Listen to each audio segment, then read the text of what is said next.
င်္ဂလာပါရှင် TPS ကားရှိုးရုံးမှာ Star Service Center ဖွင့်လှစ်လိုက်ပြီဆိုတဲ့အကြောင်းသိပြီးကြပြီလားမသိသေးဘူးဆိုရင်တော့ဒီဗီဒီယိုလေးကိုအခုပဲလိုက်ကြည့်လိုက်တော့နော်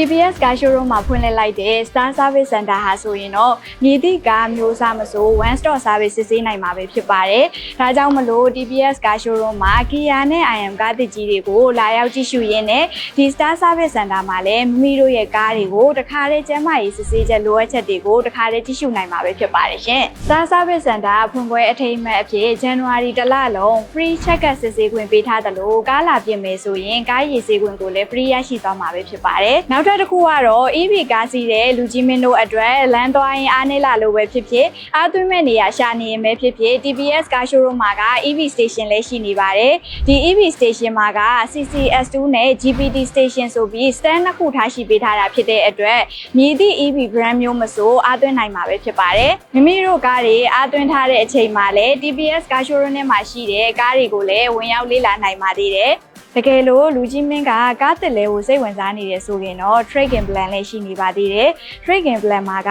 မြည်သည့်ကားမျိုးစားနဲ့မဆို TPS မှာရှိတဲ့ brand new ကားသစ်ကြီးတွေနဲ့လဲလှယ်နိုင်မှာပဲဖြစ်ပါတယ်ရှင်။ဒါအပြင်ဗန်ကျင်းနဲ့လည်း9နှစ်အထိနှစ်ရှည်အရေးကြပေးသွင်းပြီးတော့ကားသစ်ကြီးတွေဝယ်ယူနိုင်တဲ့အခွင့်အရေးလည်းရှိသေးတာဆိုတော့ကားသစ်ကြီးတွေဝယ်ယူမဲ့လူကြီးမင်းတို့အတွက်သတင်းကောင်းပဲပေါ့။ဒါကြောင့်မလို့ကားနဲ့ပတ်သက်လာပြီဆိုရင်လဲမလားဝယ်မလားစားပြီးယူမလားအားသွင်းမလားတနေရာထဲမှာအဆုံရနေတဲ့ TPS ကားရှိုးရုံးကိုလမ်းလာခဲ့ဖို့ဖိတ်ခေါ်လိုက်ရပါတယ်ရှင်။